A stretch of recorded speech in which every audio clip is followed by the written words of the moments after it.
empezaron a estudiar de dónde vienen justamente los mitos que hoy conocemos de la hipnosis. En la hipnosis también puedes acceder a parte de tu pasado para estar teniendo un efecto en tu presente. La hipnosis lo que te permite es tener acceso a la información que hayas acumulado, la información que constituye quién eres. El estado de la hora puede lograr eso y llevar todas tus energías a un estado de absoluto silencio en el aquí y en el ahora. Y hay algo muy sutil entre la contemplación, meditación y la hipnosis. Los pensamientos son justamente creaciones mentales a las que tienes acceso consciente inmediato. Entonces casi todo o muchas prácticas podrían considerarse hipnóticas. La realidad es que... ¿Desde cuándo entonces existe la hipnosis y cómo ha ido evolucionando a lo largo de la historia? Ya hoy la definición de hipnosis es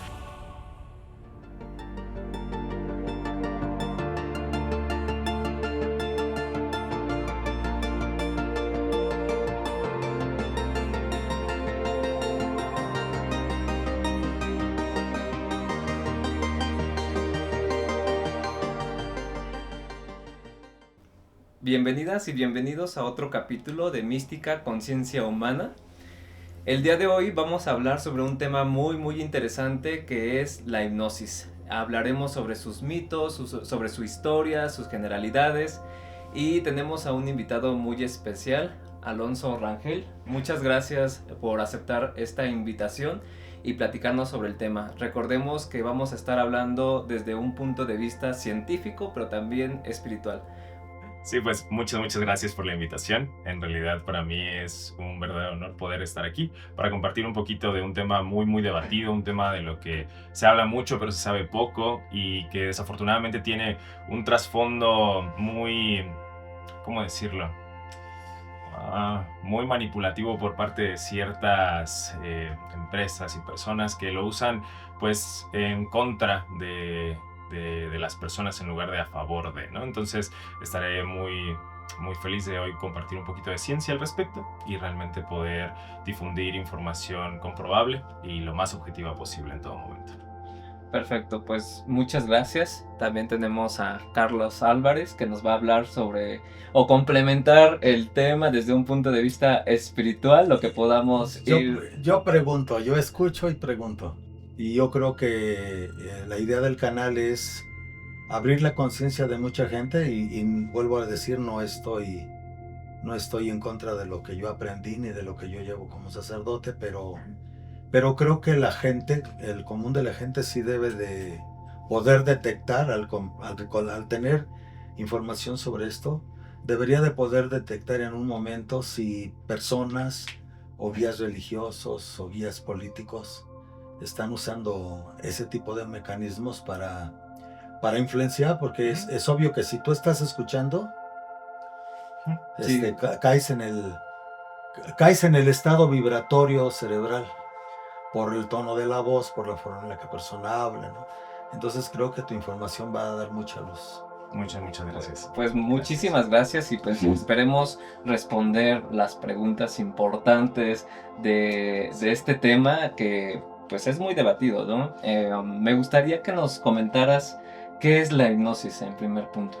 Como tal, la hipnosis hoy ya no tiene ninguna definición mística, una definición, por así decirlo, teórica. Ya hoy la definición de hipnosis es neurocientífica y con base en los hallazgos justamente de neuroimagen. Entonces hoy la hipnosis por el investigador David Oakley se define como un estado de atención altamente concentrado y absorto que minimiza los pensamientos y sensaciones que compiten entre sí. En otras palabras o de forma muy comprensible, el estar en hipnosis es estar totalmente atento a algo y solamente enfocarte en un canal informativo de todos los que recibe como tal el cuerpo humano. Eso es estar en hipnosis.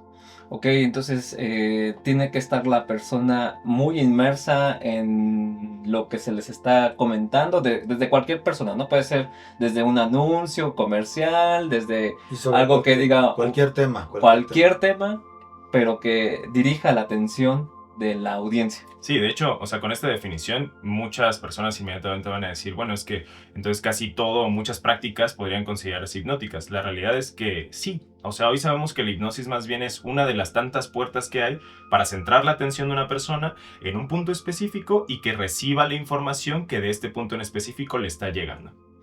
Ok, muy bien, muy interesante. O sea, ya no es tanto como se creía antes de que era magia, Sí, de no. que era únicamente para aquellos hechiceros, magos. Sí, no. ¿Desde cuándo entonces existe la hipnosis y cómo ha ido evolucionando a lo largo de la historia? Como desde pasar a algo muy aspectos mágicos a algo ya realmente científico.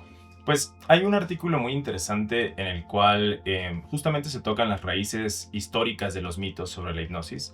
Este artículo fue publicado por Dalí Geagea. Él, justamente junto con sus colaboradores, empezaron a estudiar de dónde vienen justamente los mitos que hoy conocemos de la hipnosis, ¿no? O sea, ¿por qué la gente cree que la hipnosis es como estar dormido? ¿Por qué las personas creen que la hipnosis es como generar un estado en el que eres una marioneta manipulable por otro? ¿De dónde viene todo esto? Y una de las frases con las que parten en ese artículo es que la historia de la hipnosis es quizá tan antigua como la historia de la humanidad. ¿Por qué?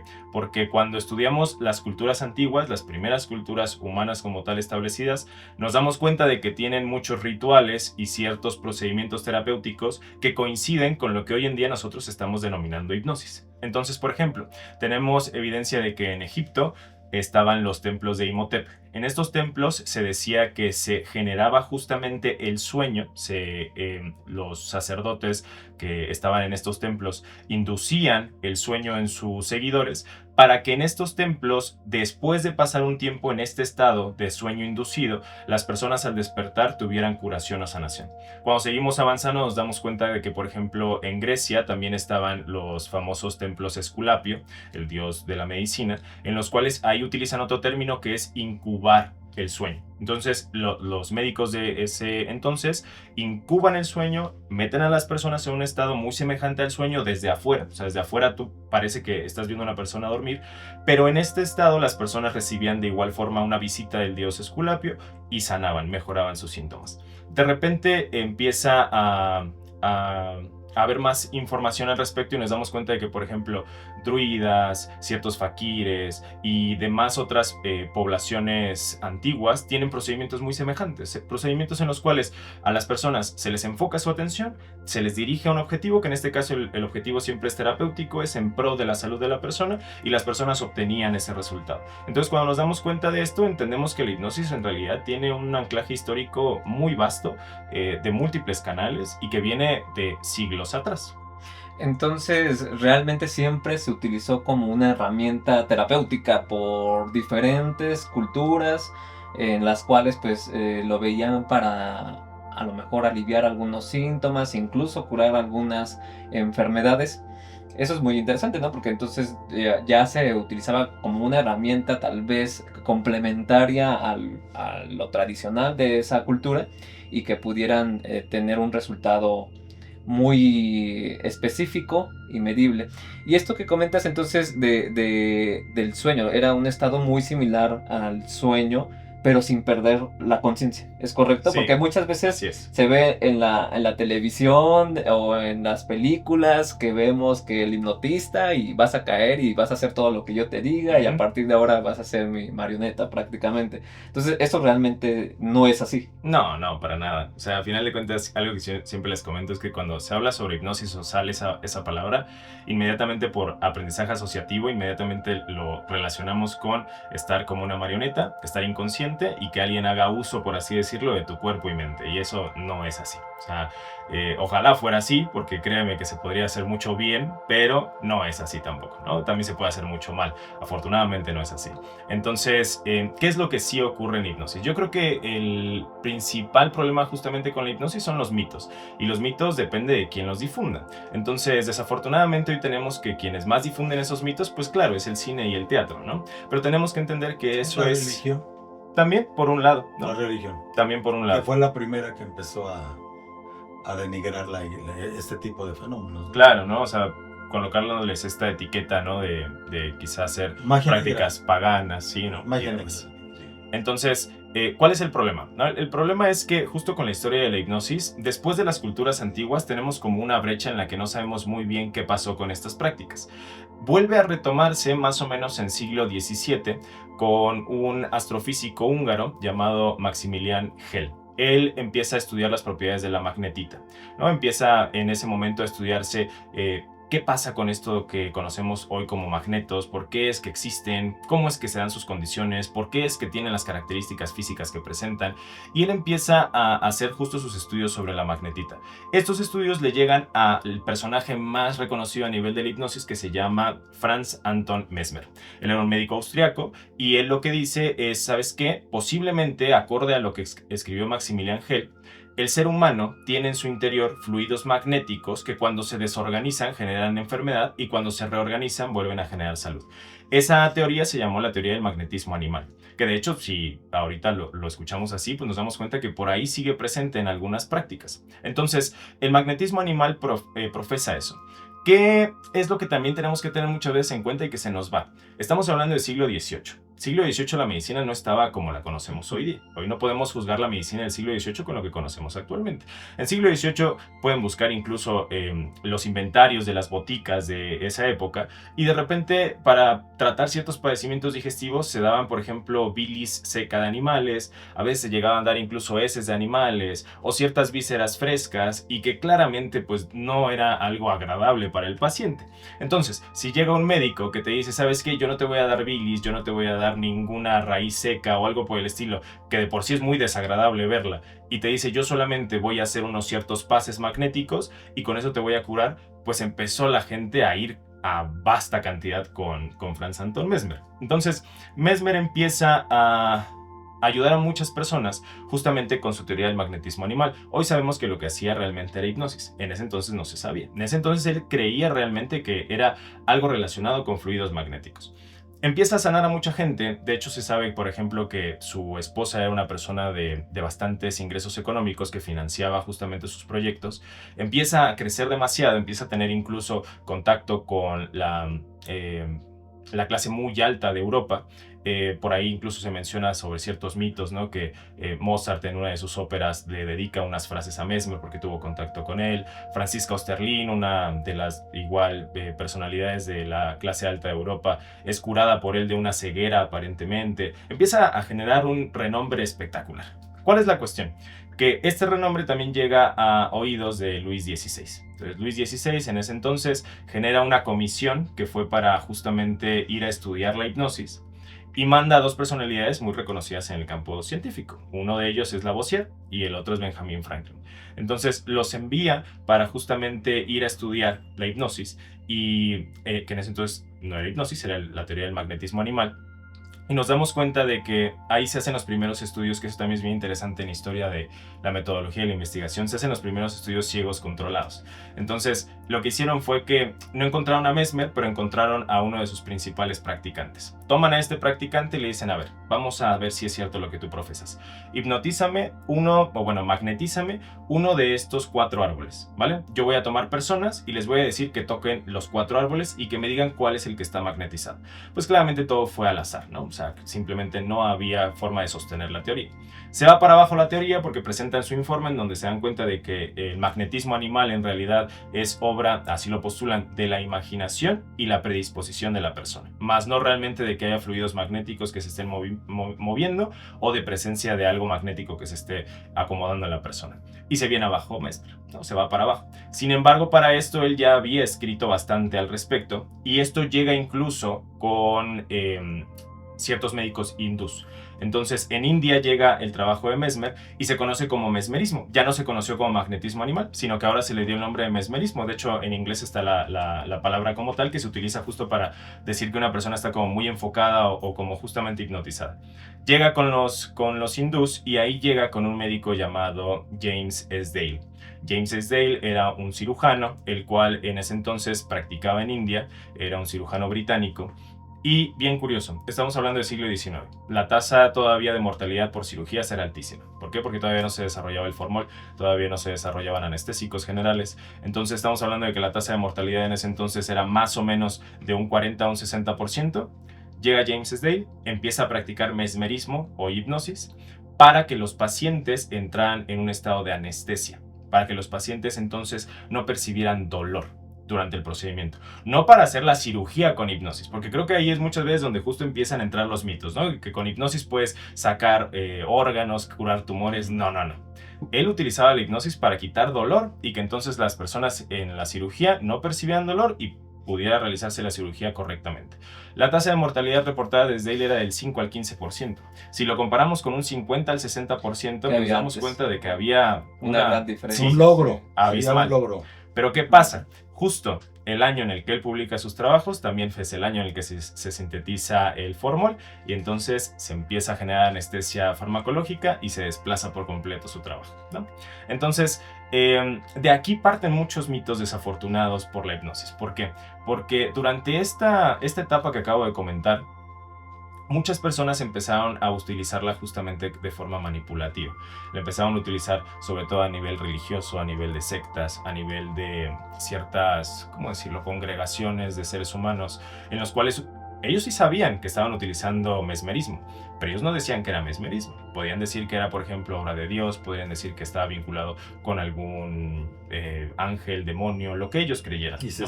se siguen usando actualmente en las sectas destructivas. Así es. Entonces, ahorita espero que con lo que vayamos difundiendo se den cuenta de que las prácticas hipnóticas en realidad están muy difundidas a nivel todavía actual y que no se les llama hipnosis, pero son hipnosis. No, y de hecho a nivel médico puede haber mucho debate al respecto de que eso es pura mentira, de que se engaña a la gente, de que no tiene una evidencia científica.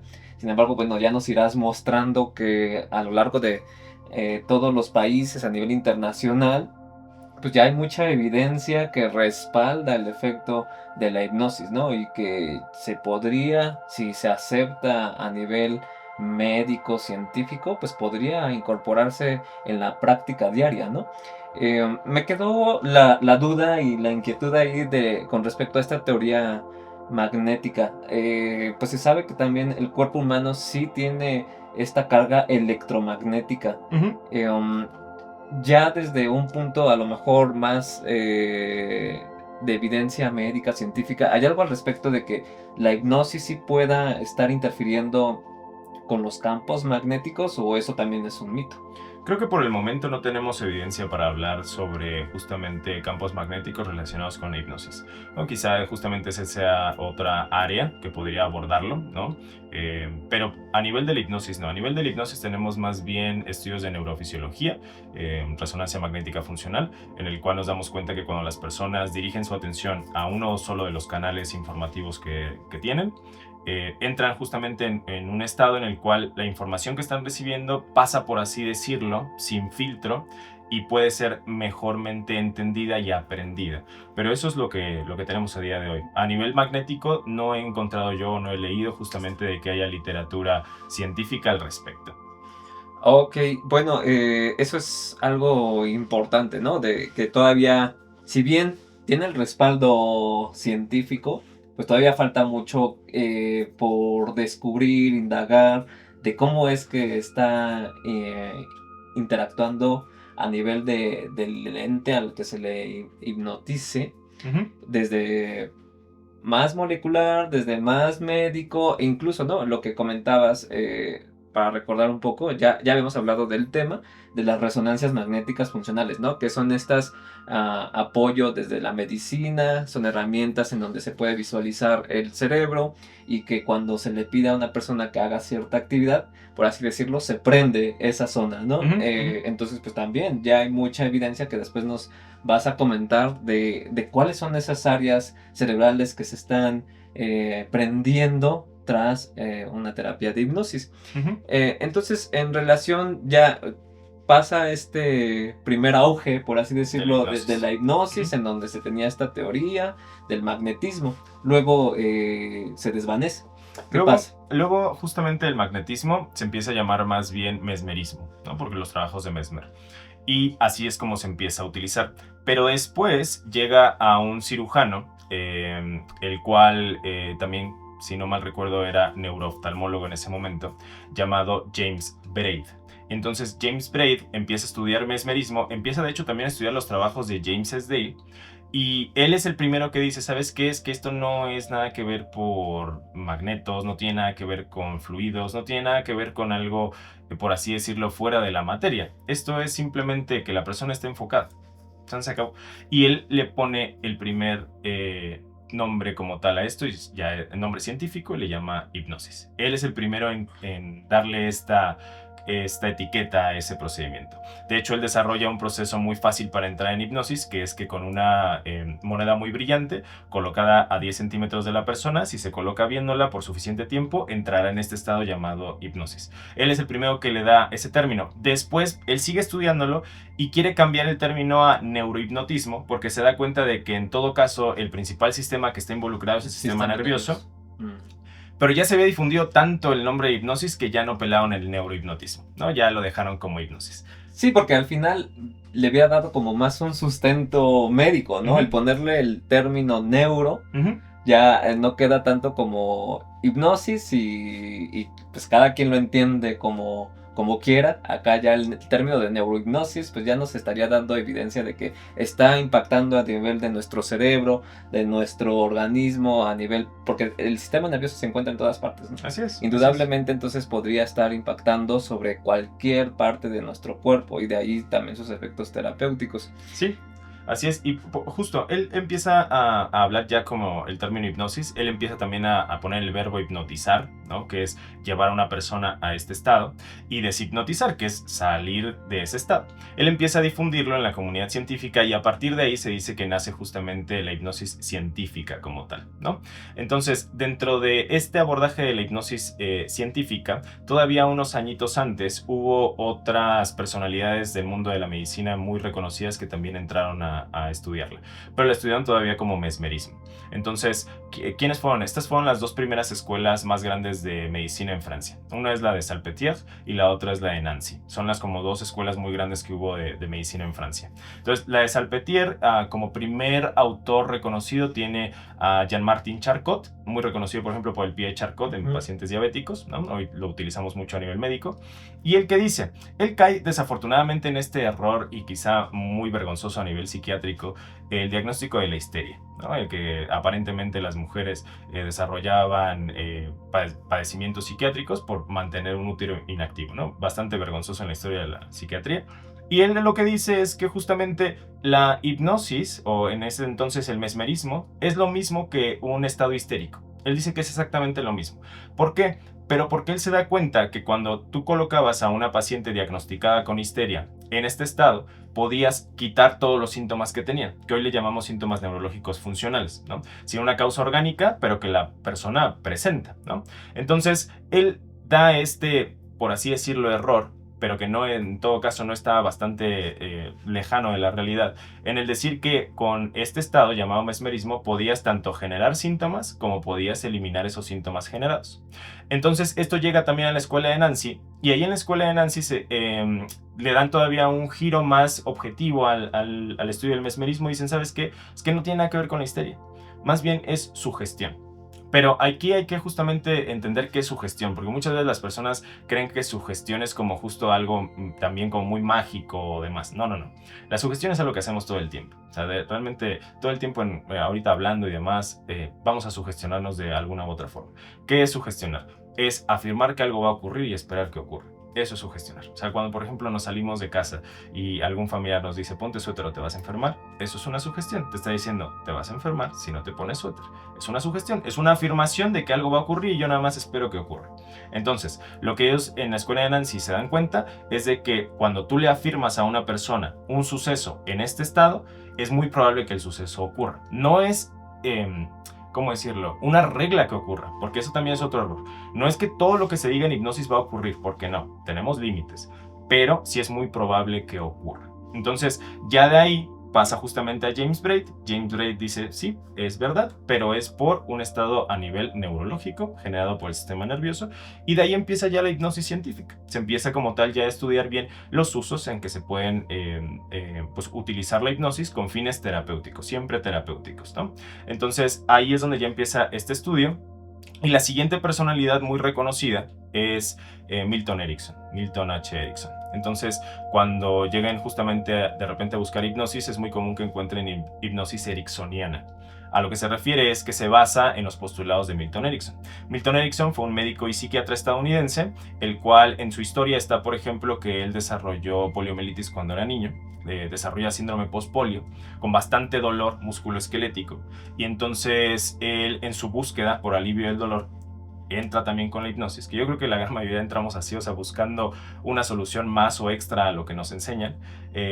Entra a la hipnosis y se da cuenta que con eso él puede hipnotizarse a sí mismo, él puede quitarse el dolor y también lo puede aplicar para sus pacientes. Entonces él, en el año 1957, funda la Sociedad Americana de Hipnosis Clínica, y en el 58 forma el The American Journal of Clinical Hypnosis, en el cual justamente él empieza a publicar ya evidencia científica en una revista especializada sobre hipnosis solamente, que a día de hoy sigue en pie, y durante toda su vida académica publicó más de 100 artículos relacionados con hipnosis, 5 libros bien estructurados sobre hipnosis, y esa es hipnosis ericksoniana, ¿no? Es un procedimiento en el cual las personas entran de nuevo en este estado atento, simplemente es un estado atento, están despiertos, conscientes, orientados, y en este estado, mediante metáforas y ciertas prácticas muy específicas, se les puede ayudar a las personas a eliminar sus síntomas, sobre todo de índole mental, no tanto orgánico, sino de índole mental, lo que hoy conocemos como síntomas nerviosos funcionales, ¿no?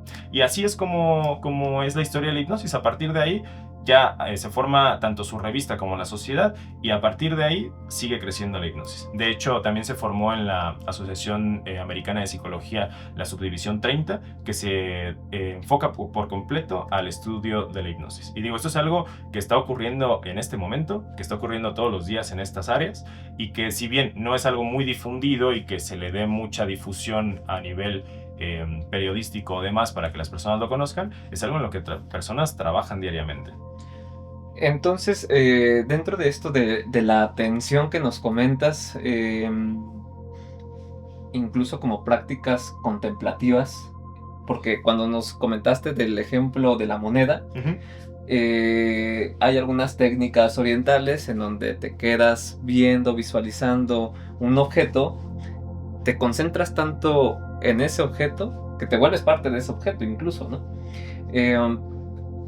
¿Qué diferencia podría haber? Entonces, de hecho, creo que en algún momento estuvimos platicando al respecto y hay algo muy sutil entre la contemplación, meditación y la hipnosis, porque así como nos lo comentas, también la meditación tienes que tener una atención en ti mismo, en tu respiración, en las partes de tu cuerpo, ir centrándote y bueno, después vamos a hablar sobre meditación, pero ¿qué nos podrías decir tú al respecto? Hay un artículo muy bello que se publicó hace no muchos años que se llama Mindfulness e hipnosis, dos caras de la misma moneda. A lo que se refieren en este artículo es que justamente parece que el proceso para lograr ambas es el mismo. Es centrar tu atención en un fenómeno que esté ocurriendo y mantenerla ahí, que básicamente es la misma definición de hipnosis. O sea, es centrar tu atención absorta en un punto en particular y permitir que esa información ingrese, ¿no? Es lo mismo. Ahora, esta pregunta de hecho también se le hicieron a uno de los más grandes investigadores actuales todavía de la hipnosis, que se llama David Spiegel, él es psiquiatra estadounidense, y él lo que respondió, y también el artículo lo dice, es que la gran diferencia solamente es el objetivo. Es la gran diferencia. El estado es el mismo, para pronto. O sea, el estado en el que se genera es el mismo. Es un estado atencional, es un estado de absorción de información. El objetivo es lo que cambia nada más. Por un lado, las técnicas meditativas, por ejemplo en específico el mindfulness, está enfocado en entrenar a la mente para mantenerse en el estado presente, y nada más que en el presente, y que deje de divagar entre lo que ya ocurrió y entre todavía lo que no ocurre, mantener en el estado presente. Y la hipnosis es un estado absorto, pero para modificar algo de la experiencia presente para traer más bienestar a nivel terapéutico. Entonces se podría decir que en la hipnosis también puedes acceder a parte de tu pasado para estar teniendo un efecto en tu presente. Sí, eso ya entraría más dentro de hipnosis terapéutica, ya entraría más dentro de los usos bien de la hipnosis, pero sin lugar a dudas, la hipnosis lo que te permite es tener acceso a la información que hayas acumulado. La información que constituye quién eres, cómo respondes al mundo, cómo ves el mundo, cómo te relacionas con él. Claro, o sea, eso sí te lo permite la hipnosis, pero justo también te lo permiten las técnicas meditativas. En las técnicas meditativas también hay justamente técnicas guiadas. Sí, para Exactamente lo acceder mismo. a tu subconsciente, a eventos del pasado, tratar de sanarlos. Ujú, sí. Y desde el punto de vista religioso, por ejemplo, o usted cuando está dando la misa, tiene que estar centrado en todo el diálogo, el discurso, para poder impactar la atención de sus feligreses. Porque lo veo muy, muy relacionado a que la gente preste atención, ¿no? Lo mismo con otras profesiones, a lo mejor maestros, Así es. médicos, cualquier otra profesión que también dirija y que centre la atención, pero en especial en religiosos, ¿no? Yo veo que la gente está muy atenta al sermón que está dando el representante. Algo que decías tú es que la hipnosis se puede usar para diferentes cosas. Yo creo que la hipnosis es el estado natural del ser humano. Si hipnos es sueño, es estar totalmente absorto en un sueño. Y cada quien está absorto en su sueño. Y si tú crees en tu sueño, lo experimentas, ¿no? Y aquí vendríamos a decir que más bien lo que yo creo el beneficio del trabajo de hipnosis a nivel terapéutico es cómo poder de alguna manera eludir la parte de la conciencia analítica que se conecta con los pensamientos, las creencias. con el cuarto de los archivos del sueño en el que se encuentra la persona, para eludir ese aspecto y poder ingerir una nueva información. Meter una nueva información y luego cómo guiar la atención de la persona hacia esa nueva información para que realmente pueda manifestar esa nueva información, ¿no? Sí. Porque todos estamos en un sueño. Mira, vete a la central de abastos y toda la gente que está ahí está soñando. Están atentos en un modo de vivir, en un modo de creer, en un modo de pensar. Yeah. Están absortos totalmente en la atención, en eso. El trabajo, el dinero, lo que sea, ¿no? La vida cotidiana. Pero aquí a lo que yo le veo la ventaja es cómo poder ayudar a la humanidad, a las personas en cierta forma, en un momento de aquí y ahora, cómo eludir la parte analítica que no te permite ingerir información nueva y de mejor calidad a través de un proceso, ¿no? Creo que ese es el trabajo del terapeuta, ¿no? Uh-huh. Ayudarle a la persona a no lo vas a controlar, le vas a ayudar, porque si la hipnosis obviamente no se pierde nunca la conciencia. Entonces a través del método la persona, al ver cómo el terapeuta lo va guiando, empieza a descubrir que él mismo puede eludir esa parte de los archivos de ideas y de creencias para ingerir una nueva información más benévola, más sanadora, por decirlo así, más correctora, más equilibradora. Y luego cómo sostener la atención en eso para hacer que se exprese. Algo que tú dijiste al principio, lo que usaban muchas culturas antiguas, inclusive los monjes tibetanos, los hindúes. Cuando tú logras lo que se llama el detener el movimiento de la sustancia mental, que les llaman vitris, o tienen otros nombres hindúes, ¿no? Pero cuando logras aquietar el pensamiento y a través del hacer entrar a la persona en el estado de la hora, tal y como está en este momento, tal y como está sin juicio, sin análisis, si se logra desconectar la atención mental de toda esa turbulencia que hay en las neuronas que están provocando pensamientos X o Y, y que los pensamientos X o Y se transforman a nivel neuronal en química sanguínea y por consecuencia en síntoma y por lo consecuencia en efectos físicos, llámense enfermedades o no, ¿no? El estado de la hora puede lograr eso. Si tú logras desconectarte de todo eso y llevar todas tus energías a un estado de absoluto silencio en el aquí y en el ahora, por sí mismo esas energías, aunque no comprendamos cómo, empiezan a equilibrarse. Es como si nuestra vida fuera en este momento una laguna revolcada, que alguien revolcó el agua y hizo oleajes para allá y oleajes para allá y pasó la lancha y pasó lo que sea, ¿no? Y de pronto abandonamos la laguna y eso se va a empezar a quietar por sí mismo, se va a empezar a sentar toda la... Me imagino que ese es que sería el propósito de la hipnosis, ¿no? Claro, de hecho, hace poco tuve la oportunidad de leer uno de los ensayos de José Ortega y Gasset sobre las creencias, ¿no? Y es algo bien interesante. Digo, creo que a veces la filosofía está muy demeritada en nuestra época, muy, muy demeritada. O sea, se cree que los filósofos son como gente que solamente está ensimismada y como que no aporta nada. Con la realidad es que, por ejemplo, todo el derecho parte de la filosofía de esta rama de la ética y el deber y demás. Y creo que la filosofía también impacta dentro de la medicina en mayor o menor medida, aunque no lo notemos. Pero José Ortega y Gasset, por ejemplo, lo que él plantea en este escrito es que las creencias en realidad dan forma al mundo. O sea, nuestras creencias, lo que nosotros creemos, ni siquiera es de acceso consciente. O sea, las creencias él las divide mucho del pensamiento. Él dice, los pensamientos son justamente creaciones mentales a las que tienes acceso consciente inmediato. Las creencias se encuentran por abajo. Ajá, se encuentran justamente condicionando tu realidad y cómo es que tú generas pensamientos con base en lo que tú ya tienes asentado como realidad. Y a través de eso tú actúas. Así es. Y en eso se basa todo el comportamiento, todas tus decisiones, todas... tus actuaciones, así es, todo. Por completo. O sea, tu vida se guía en cómo es que tú tienes tu creencia sobre el mundo y sobre la vida. Entonces, y esto es filosofía, esto ni siquiera es psicología ni psiquiatría como tal, esto es filosofía. Y aparte no es nada... ¿cómo decirlo? Ni siquiera es tan reciente, ya se había postulado desde hace bastante tiempo.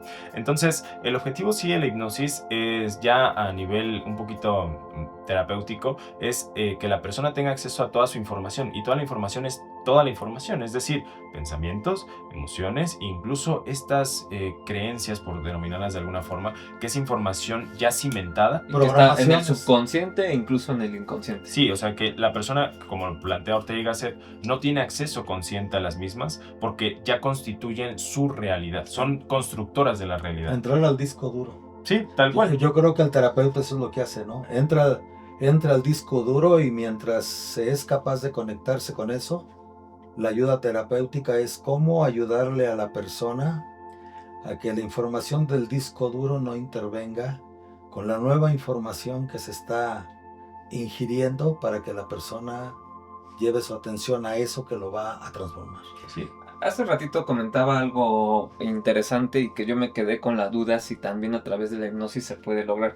Comentaba que ya tenemos pues todos estos pensamientos y creencias muy arraigadas en el subconsciente, en el inconsciente, y que todas estas creencias ya desde el punto de vista del sistema nervioso forman redes neuronales muy sólidas,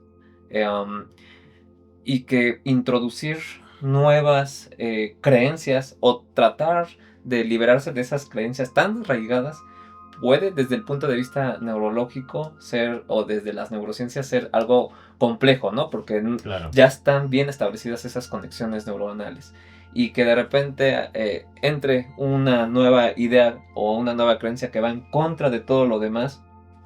¿Eso es factible a través de la hipnosis? Todavía no hay estudios que digan, bueno, se reestructura, hay esto de plasticidad sináptica, se forman nuevas conexiones y demás. Quitando un poco de lado la parte neurocientífica, desde el punto de vista de la hipnosis como terapéutica, ¿se puede hacer eso con las creencias? ¿Ya están arraigadas? ¿Quitar esa creencia arraigada e introducir una nueva? De hecho, creo que esto lo podemos utilizar para aprovechar a hablar sobre los mitos de la hipnosis. Yo creo que es un muy buen punto de partida.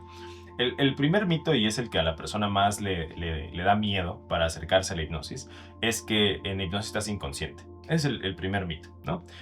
¿Cuál es el problema con este mito? Este mito es difundido sobre todo por el teatro, ¿no? Por los hipnotistas teatrales. De hecho, es muy curioso, pero cuando hablas con personas que investigan hipnosis, todos están de alguna u otra forma en contra de la hipnosis teatral por la difusión de mitos. O sea, no porque tengamos algo en contra de los hipnotistas o que no nos caigan bien, no, sino por la difusión de falsa información. pues a lo mejor puede ser, entre paréntesis, ¿no? Puede ser también parte de todo lo que no quiere que se sepa de la hipnosis. O sea, realmente encubrir el verdadero fundamento Así de la es. hipnosis No, a través de esta malinformación. Sí, exacto. Entonces, uno de los mitos que siempre se difunde en el teatro es esta inconsciencia, ¿no? O sea, tú te vuelves un títere del hipnotista. No, eso realmente no es así. Simplemente no es así. No es posible. No es posible. No es posible desconectar por completo a una persona y volverla un títere. De hecho, en uno de los libros de Viktor Frank, que el creador de la logoterapia, en su libro de En busca del sentido último, no el más común que es el En busca del sentido, sino En busca del sentido último, que es una conferencia que él brindó, él habla de que justamente se sabe desde hace muchos años que en hipnosis, si una persona se siente incómoda con alguna instrucción, puede salirse de hipnosis. Y digo, esto lo escribió Viktor Frank hace decenas de años, ¿no? O sea, esto se sabía desde hace muchísimo tiempo. Nadie puede obligarte a actuar en contra del que está en tu disco duro. Así es, en contra de tus principios no se puede, al menos con hipnosis no. ¿No? A lo que quiero llegar es que justo esta creencia bastante errada de que la hipnosis es como un poder total, absoluto, para manipulación y control, no. Sin embargo, sí que puede ser una herramienta tanto constructiva como destructiva, acorde a cómo se utilice, pero no de una forma absoluta, así como lo hacen ver en el teatro. Pero yo creo que cuando se usa de manera destructiva, si alguien la utiliza con otra persona de manera destructiva, realmente no se transgrede la ley, porque lo que sucede es que esas personas que llegan aparentemente a caer en el efecto destructivo de un hipnotizador que quiere usarlo de esa manera, es porque en su disco duro ya trae también la simiente de esos aspectos destructivos. Sí, algo que de hecho dicen los investigadores es que el gran problema de la hipnosis es que no te digan que están haciendo hipnosis. Entonces ese es el problema, que no te digan que están haciendo hipnosis. Precisamente por todas estas creencias Así que ya es. trae la gente tan arraigadas de lo que es, Así creen creer que es la hipnosis. Pero por ejemplo, hablando de justo de manipulación, desde los comentarios de ciertos investigadores y postuladores justo de teorías hipnóticas, ellos hablan de que quien conoce perfectamente bien la hipnosis y sin saberlo, porque no lo saben, son sobre todo marketing, por ejemplo, ¿no? O sea, marketing sabe perfectamente cómo incrustar ideas, cómo incrustar creencias, o sea, lo saben a la perfección. Y mundo del arte lo sabe a la perfección. Ellos no saben que se denomina eso a nivel científico hipnosis, no saben que se denomina así, pero saben perfectamente. Y lo sabemos, o sea, y no estamos hablando para nada de conspiraciones, ni mucho menos. Simplemente es repetición de información. O sea, si tú estás constantemente repitiendo una y otra vez un constructo informacional, es muy probable que ese constructo se interiorice. Y eso puede ser por música, por carteles publicitarios, por escucharlo en la radio, por verlo en televisión. O sea, el problema de la hipnosis es que no te digan que están usando hipnosis. Yo creo que ese es el único problema, que no te lo digan. Pero incluso, o sea, ni siquiera se requiere hipnosis para hacer algo así. Sí, los grandes oradores yo creo que tenían Claro, todo este, como dices, no le dan el término de hipnosis, pero saben cómo acceder a la atención de la persona. Así es. Y sobre todo a las creencias, ¿no? Llegar a las creencias e implantar una nueva creencia. Y de lo que comentabas, después de todo el marketing, de los anuncios, de la música, es parte de la sugestión, ¿no? Que hablabas hace ratito. Pero también uno mismo puede crearse autosugestión, claro, ¿no? Entonces, de ahí me lleva a una pregunta ya casi para concluir esta primera parte de... ¿Es posible que uno mismo se pueda hipnotizar a través de este sentido de que uno mismo se puede autosugestionar? Sí, para tratar justamente de dar una conclusión concreta, basándome en los mitos y en esta pregunta, no es posible desconectar por completo la conciencia de una persona, no es posible, o sea, a nivel incluso neurofisiológico no se puede. La persona mantiene justamente un cierto criterio para poder decidir, entonces no es posible. Albedrío.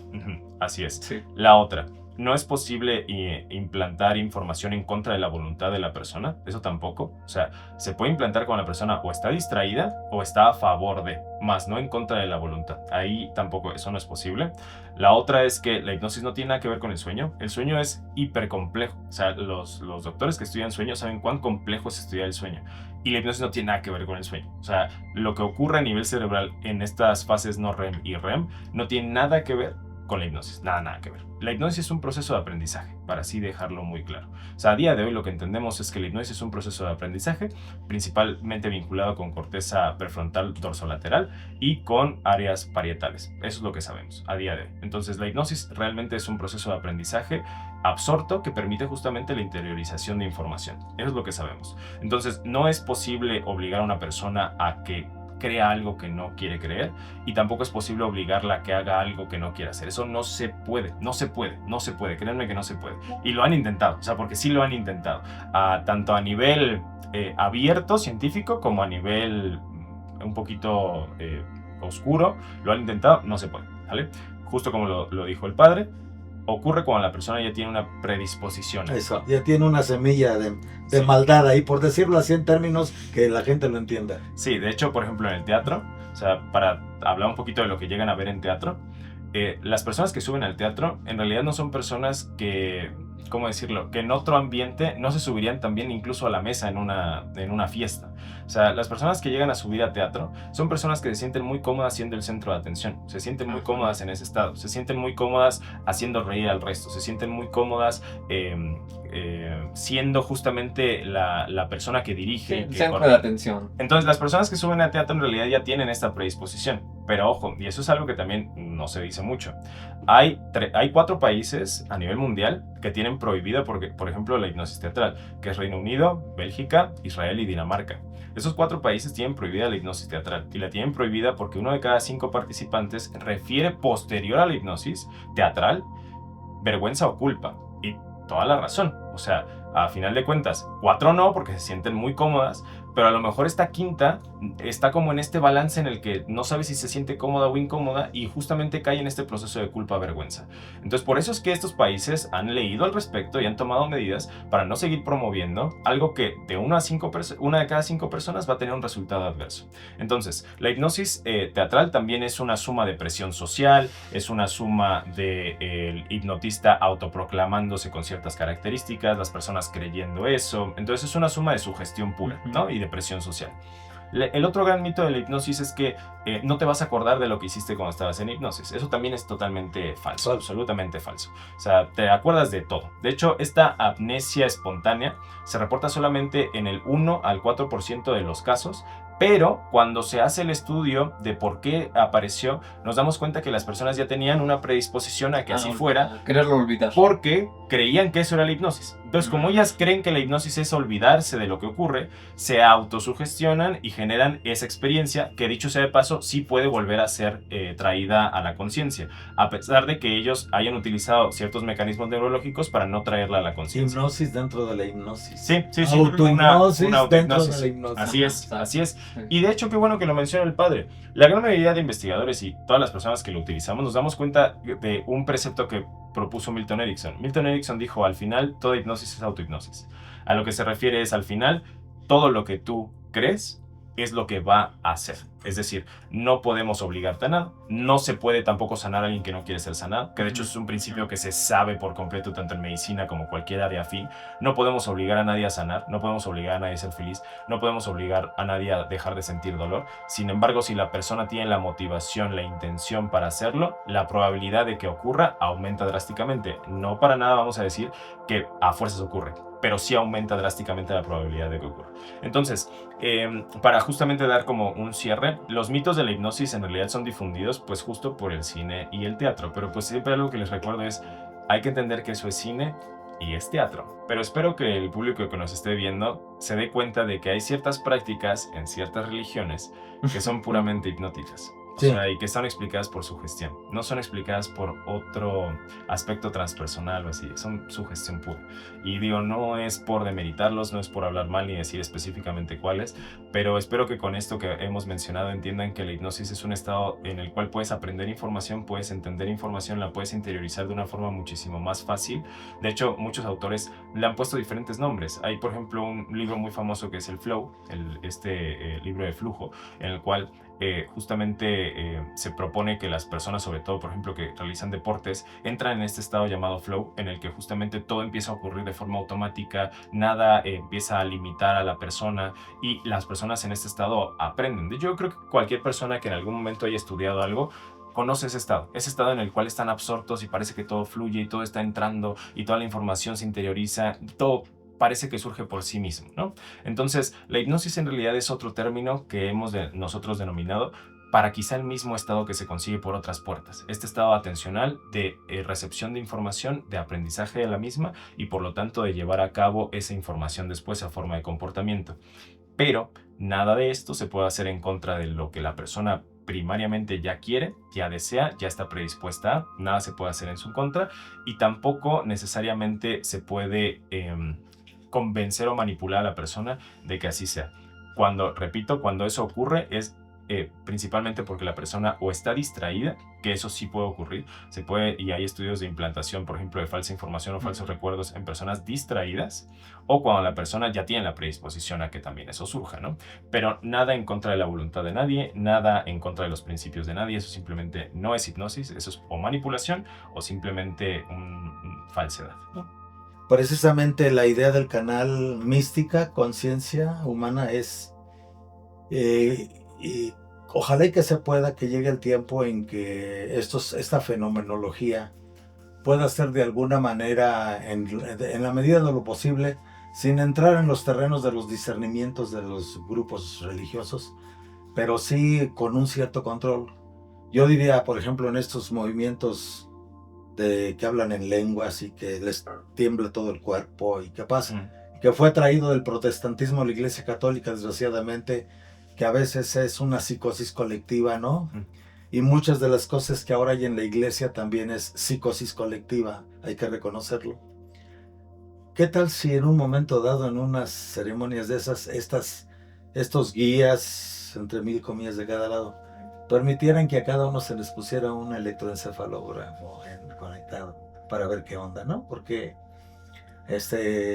aunque tú hace ratito, doctor, dijiste que como que la ciencia se hace a un lado, pero si tú estás dando una terapia, empiezas con una persona a dirigirle una sesión de hipnosis y lo tienes conectado, obviamente el electroencefalograma y otros aparatos van a detectar que el cambio de flujo mental debido a la terapia produce un cambio químico en el cuerpo y produce un síntoma diferente en el cuerpo, y inclusive si esto se pudiera hacer bajo control, se podría demostrar repetidamente con el método científico cómo va a haber ciertos patrones parecidos en un electroencefalograma, que estuvieran 20 terapeutas, 20 hipnoterapeutas trabajando con diferentes sistemas.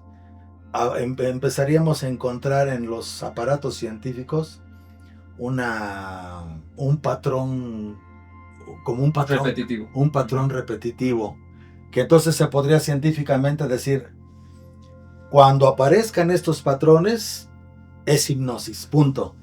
Hipnosis desde una terapia. Se podría como comprobar y aseverar. Todo lo que se salga de eso, habría que analizarlo, habría que ver si es verdadero, si es falso, o entra en otros terrenos de estudio, ¿no? Así es, de hecho, o sea, por ejemplo, hablando de neurofisiología, igual, para concluir, la neurofisiología de la hipnosis es algo que se estudia desde hace mucho tiempo, porque justo lo que queríamos nosotros como investigadores y practicantes es entender qué es lo que hace al cerebro capaz de tener esta capacidad de absorber información. Y lo que nos dimos cuenta es que es exactamente la misma actividad cerebral que en la meditación. Es básicamente idéntica. Es decir, corteza prefrontal dorsolateral, que es esta parte ejecutiva que planea, que dirige atención y demás, está muy activa junto con justamente corteza parietal, ¿no? Entonces absorbiendo toda la información o algún canal específico de la misma. La otra es que las áreas cerebrales, como por ejemplo la corteza cingulada anterodorsal, esta se apaga un poco. ¿Y eso para qué nos sirve? La corteza cingulada anterodorsal siempre se ha catalogado como un detector de problemas. Entonces es como esta parte quizá como muy juiciosa de nuestro cerebro, ¿no? Entonces, si al irse para abajo hace que la información entre como sin tanto filtro, por así decirlo. Que seas más receptivo. Así es, que seas, justo por eso es que en la definición está el absorto, ¿no? Porque justo eres más receptivo. Y lo último es que las zonas mediales a nivel cerebral, como la corteza prefrontal, pero medial, y la corteza cingulada dorsal, se van hacia abajo. ¿no? Entonces, ¿qué pasa? Que este flujo de información, pero propio, que es como memoria que nosotros estamos como divagando y demás, se va hacia abajo. ¿Para qué? Para permitir que entonces ya no estén compitiendo diferentes flujos de información, el generado por ti a través de memoria, pensamiento, autobiografía, y el que estás recibiendo del exterior, para que peles nada más al del exterior y que entonces esa información sea la que se interiorice. Entonces, a lo que voy, cuando vemos este patrón cerebral nos damos cuenta que es el mismo que ocurre en meditadores y posiblemente sea el mismo que ocurre también en las personas cuando oran o cuando hacen justamente oración o demás. O sea, quizá el mismo. Y nosotros nada más le dimos el término hipnosis, pero en realidad posiblemente sea el mismo. Lo importante aquí es entender que cuando centramos nuestra atención en algo, es muy probable que eso, lo que estamos centrando nuestra atención, entre. Eso es quizá una buena conclusión. Cuando la hipnosis lo que nos permitió entender es que cuando tú centras tu atención en algo en específico, es muy probable que eso genere una información interna que se esté interiorizando y que se represente después en forma de comportamiento.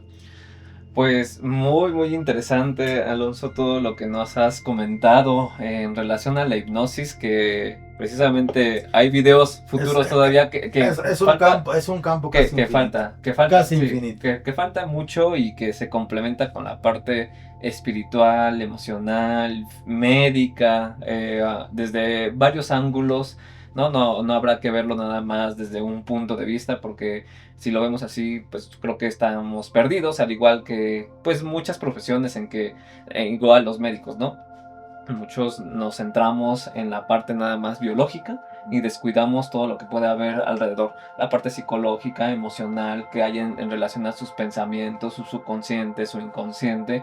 Y nada más estamos tratando a los pacientes con medicamento para curarle el síntoma.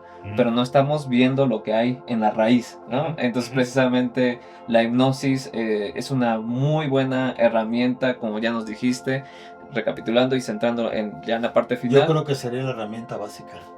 Sí, porque el síntoma se corta desde el pensamiento, la raíz, desde el pensamiento, ¿no? Desde la raíz. Entonces, eso es importante, ¿no? Saber que la hipnosis tiene un fundamento desde tu atención, desde tus pensamientos, que no pierdes la conciencia. No, jamás. Que sirve como una herramienta, bueno, a lo mejor diagnóstica, porque nos puede servir a identificar algunos aspectos que tú no eras consciente y que te están ocasionando un síntoma. Diagnóstica, terapéutica. Así es. Que realmente no es un estado de sueño y que quedas a disposición del terapeuta que está enfrente de ti. Y vamos a ir profundizando también más aspectos de la hipnosis desde el punto de vista médico, ¿no? ¿Qué hay detrás de las neurociencias? Te agradecemos infinitamente que hayas venido al canal a darnos esta plática. Esta hipnosis aclaratoria que creo que el pueblo puede aprender mucho, que toda la gente, todos podemos aprender mucho de ahí. Y pues nos interesa también saber el punto de vista, la opinión de los espectadores, ¿no? De qué les ha parecido este video, de si cambiaron su punto de vista de lo que era la hipnosis, si alguna vez los han hipnotizado, o lo que hemos visto, ¿no? Si te has dejado llevar por todas estas sugestiones. Les agradecemos mucho. Si les gustó este video, le pueden dar like, compártanlo y pues nos vemos en el siguiente video. Muchísimas gracias.